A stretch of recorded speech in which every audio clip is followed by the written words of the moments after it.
وہاں پہ انشاءاللہ تعالی ہوگا، وہ ہمارا فائنل وینیو ہے، اور اس مقام پہ آپ کو تفصیلات جو ہے حافظ حمداللہ صاحب بتائیں گے کہ آگے مولانا فضل الرحمان صاحب کا، دیگر پی ڈی ایم کی شامل جماعتوں کا، اس کے ساتھ ساتھ ہمارے جو 5 اضلاع ہیں، ملتان ڈویژن، 5 ڈویژن ہیں، Multan division, Sargodha division, D I Khan division, Bahawalpur division, یہ سارے بھی انشاءاللہ ڈائریکٹ جلسہ گاہ میں آئیں گے 28 مارچ شام، ڈائریکٹ جہاں پہ پشاور موڑ پہنچیں گے، اور مولانا صاحب کا اپنے روٹ ہیں، اپنے ان کے کارکنان جو ہے وہ بھی انشاءاللہ 26 مارچ سے یہاں جلسہ گاہ کے مقام پہ پہنچنا شروع ہو جائیں گے، جس کی تفصیلات حافظ صاحب آپ کو دیں گے۔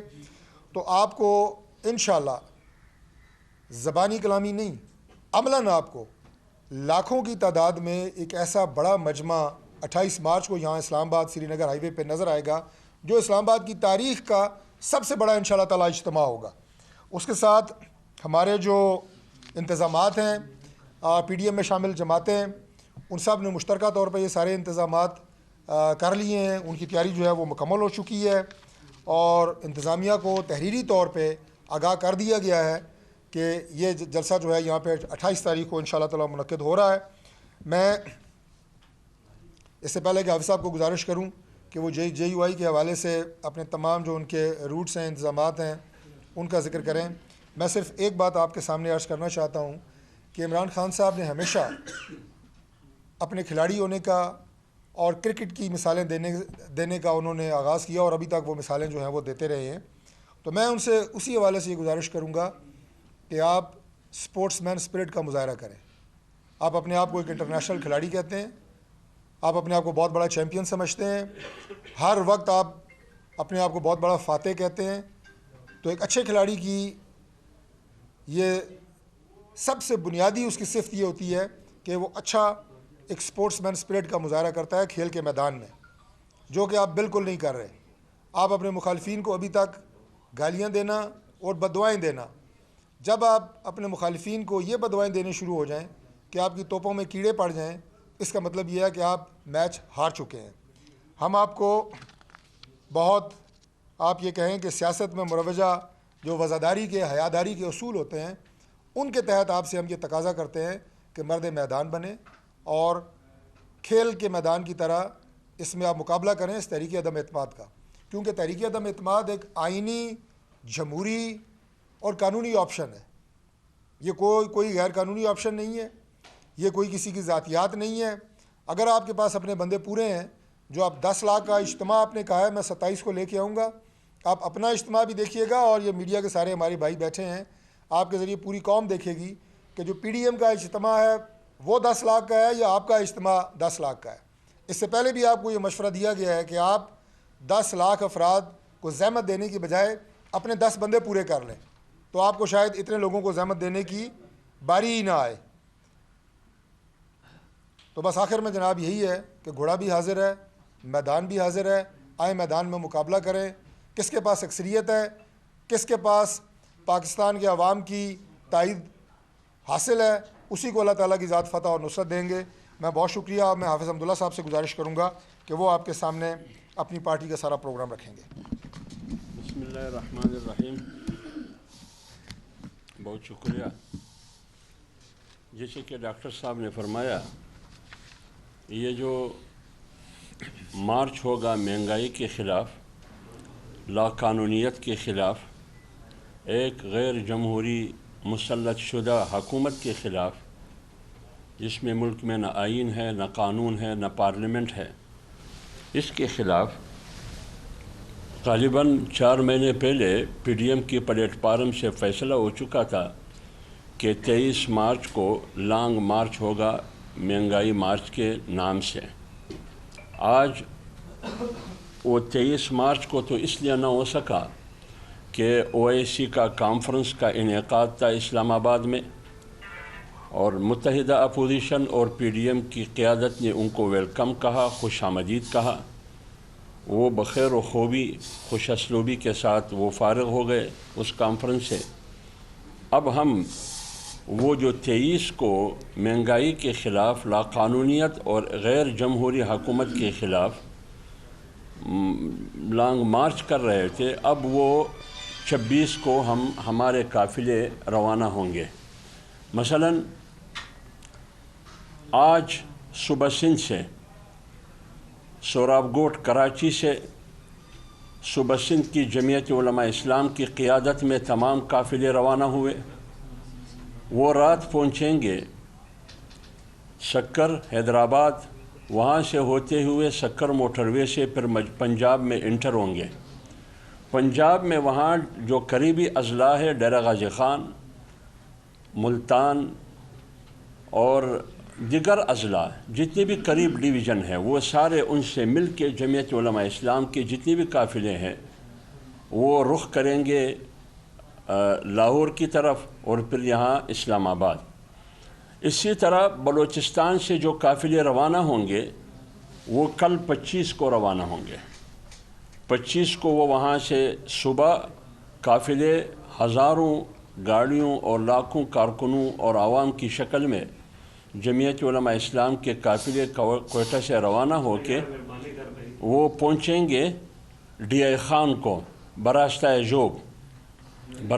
جوب وہ پہنچیں گے ڈی آئی خان کو، وہاں ڈی آئی خان میں قیام کریں گے۔ 26 کو پھر مولانا صاحب کے ہاں، اور یہاں 26 کو خیبر پختونخوا سے، پشاور سے، مردان سے، صوابئی سے، چارسدہ سے، سوات سے، مانسارا ڈویژن سے، تمام خیبر پختونخوا سے قافلے روانہ ہوں گے۔ وہاں سے 26 مارچ کو صبح مولانا ڈی آئی خان سے قافلے بلوچستان کے بھی ہوں گے، بنو، لکی مروت، ڈی آئی خان، ٹانک وہ بھی ہوں گے۔ وہ سارے مولانا صاحب کی قیادت میں روانہ ہو کے 5 بجے شام ہکلا انٹرچینج پہنچ جائیں گے۔ تو 26 کو خیبر پختونخوا کے قافلے بھی 5 بجے 26 تاریخ کو ہکلا انٹرچینج پہنچ جائیں گے۔ ڈی آئی خان سے بلوچستان کے قافلے ساتھ مل کے مولانا صاحب کی قیادت میں وہ بھی ہکلا انٹرچینج پہنچ جائیں گے۔ وہاں سے پھر خیبر پختونخوا، بلوچستان کے قافلے، یہاں سے جو سندھ سے اور پنجاب سے جو قافلے ہیں وہ آئیں گے، وہ سارے اکٹھے ہو کے 26 کو شام اسلام آباد سری نگر ہائی وے اور G9 پارک پر جمع ہوں گے۔ لہٰذا یہاں ہم 26 کو پہنچیں گے، 27 کو بھی ہمارا جلسہ یہاں G9 میں ہوگا، سری نگر میں ہوگا، اور ساتھ ساتھ PMLN کی، مسلم لیگ نون کی اور BNP Balochistan national party, Mengal party, سردار اختر جان مینگل پارٹی کے کارکن، پشتونخوا ملی عوامی پارٹی محمود خان اچکزئی صاحب کے کارکن، جمعیت علماء پاکستان اویس شاہ نورانی صاحب کے کارکن اور ان کے قافلے، اسی طرح جمعیت اہل حدیث کے پروفیسر ساجد میر صاحب کے جماعت کے قافلے، اور خیبر پختونخوا سے آفتاب شیرپاؤ صاحب کے قومی وطن پارٹی کے قافلے، یہ سارے اکٹھے ہو کے یہ جمع ہوں گے G9 میں سری نگر ہائی وے پر۔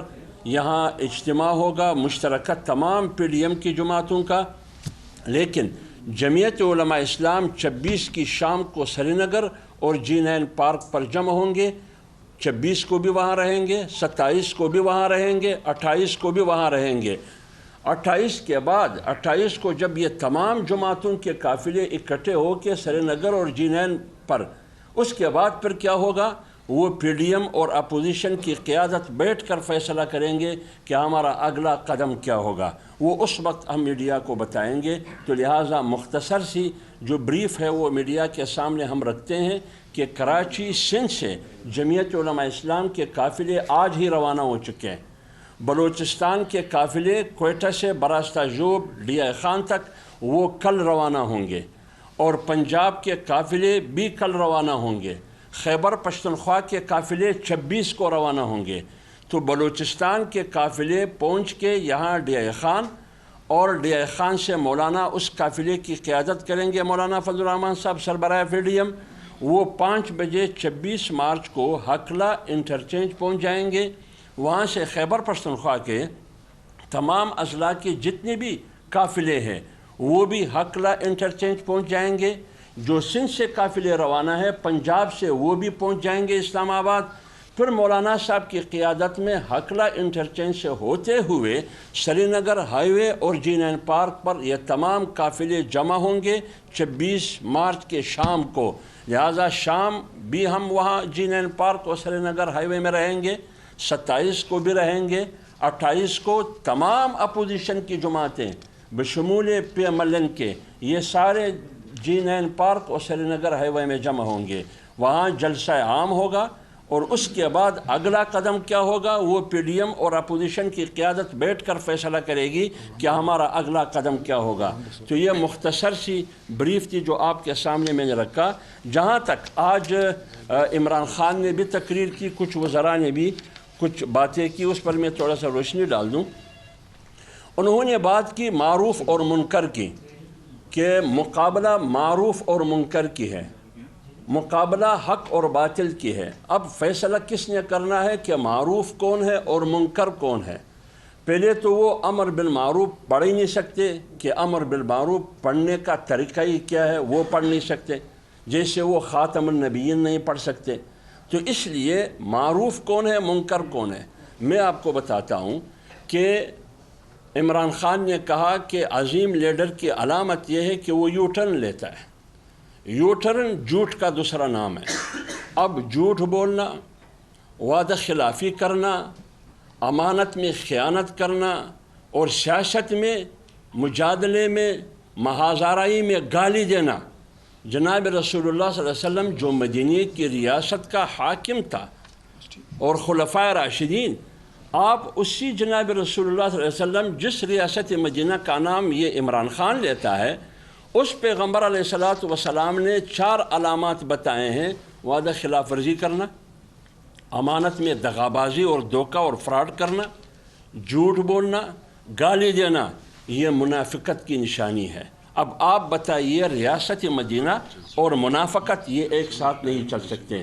سب سے بڑی برائی ہے، سب سے بڑی برائی. اور پاکستان کی استحکام کی 3 بنیادی ستون ہیں. نمبر 1 جغرافیہ، نمبر 2 معیشت، نمبر 3 نظریہ. لیکن اس شخص کی حکومت کی تسلط کی وجہ سے پاکستان کی جغرافیے کو، پاکستان کی بقا کو، پاکستان کی سالمیت کو خطرہ ہے. اس کے لیے صرف اتنا ہی کافی ہے کہ قائد اعظم نے کہا کہ کشمیر شیرگ ہے پاکستان کا.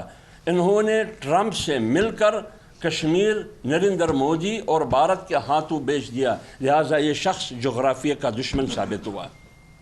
اور یہ کس کے کہنے پر؟ ٹرمپ اور امریکہ کے کہنے پر.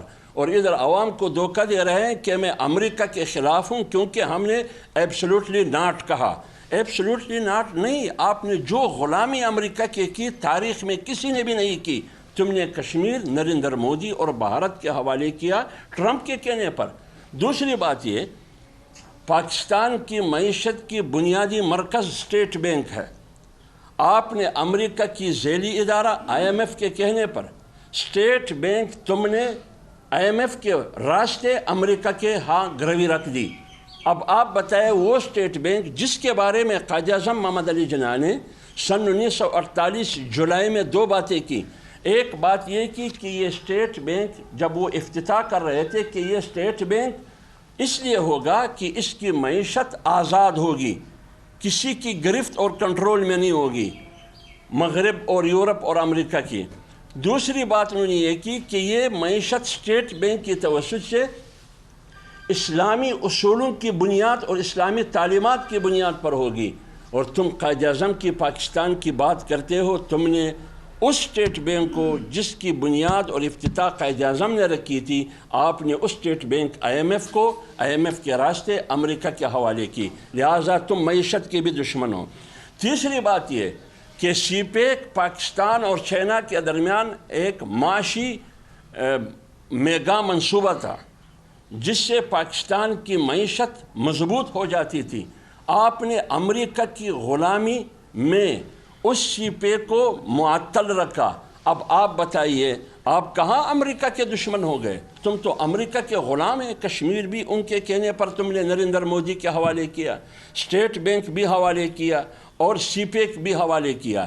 ساتھ پاکستان کی پارلیمنٹ میں جس کو تم نے مدینہ کی ریاست قرار دیا ہے، پاکستان کی پارلیمنٹ کو پاکستان کی پارلیمنٹ میں جو قانون سازی ہو رہی ہے یا تو IMF کی ڈکٹیشن میں ہو رہی ہے یا FATF کی ڈکٹیشن میں ہو رہی ہے. لہٰذا مدینہ کی ریاست میں قیصر اور کسریٰ کے کہنے پہ قانون سازی نہیں ہو رہی تھی جو اس وقت کے سپر پاور تھے. لہٰذا آج آپ امریکہ کے کہنے پر امریکہ کی غلامی میں پاکستان کی پارلیمنٹ میں اسلامی فلاحی جمہوری ریاست میں ایک خود مختار ریاست میں پوری معیشت اور 22 کروڑ کو غلام بنا کر تم قانون سازی FATF کے کہنے پہ کر رہے ہو یا IMF کے کہنے پہ کر رہے ہو. یہ ثابت ہوا کہ تم نے امریکہ کو ایبسلوٹلی ناٹ نہیں، تم امریکہ کے غلام ہو. امریکہ نے آپ سے آڑے مانگے ہی نہیں. جب مانگے نہیں تم نے ایبسلوٹلی ناٹ کہاں سے کہا؟ آپ قوم کو یہ جواب دیں جو میں نے یہ سوالات اٹھائے. دوسری بات یہ ان کے وزراء کہتے ہیں، ریاست مدینہ کی بات کرتے ہیں، ہارس ٹریڈنگ کی بات کرتے ہیں. آپ بتائیے کہ پنجاب میں جو انہوں نے سینٹ کے انتخاب میں جن دیگر پارٹیوں کے MPs کو اپنے ساتھ ملا کے، کیا وہ ہارس ٹریڈنگ نہیں تھی؟ کیا سینٹ کے الیکشن میں عدمی اعتماد کی تحریک میں پھر الیکشن میں حزب اختلاف کی اکثریت اقلیت میں کیسی تبدیل ہوئی؟ آپ کی اقلیت اکثریت میں کیسی تبدیل ہوئی؟ اور سینٹ کے حال میں خفیہ کیمرے کس نے لگائے؟ کیا یہ ہارس ٹریڈنگ نہیں ہے؟ آپ کے وہ 16 بندے جنہوں نے یوسف رضا گیلانی صاحب کو ووٹ دیے، حافظ شیخ کو نہیں دیے، ان 16 بندوں کی نشاندہی تم نے کیوں نہیں کی؟ آپ نے الیکشن کمیشن کو کہا کہ یہ بک گئے ہیں، لیکن انہی 16 سے تم نے اعتماد کا ووٹ بھی لیا. لہٰذا ایک طرف آپ ان لوگوں کو جو آج آپ کے پارٹی سے منحرف ہو گئے ہیں ان کو آپ لوٹے کہتے ہیں، ان کو آپ ضمیر پروش کہتے ہیں، لیکن جب آپ جہاز بر کے لاتے تھے اس وقت تو ایماندار تھے، اس وقت تو بڑے بڑے باضمیر تھے. لیکن کون لوٹے کہتے ہیں؟ یا تو فواد چودھری اس کو لوٹا کہتا ہے یا شیخ رشید اس کو لوٹا کہہ رہا ہے. پاکستان کی تاریخ میں تمام سیاسی لوٹوں کو جمع کر کے ایک شیخ رشید اس سے بنتا ہے. یہ اتنا بڑا سیاسی لوٹا ہے. لہٰذا آپ اپنی گریبان میں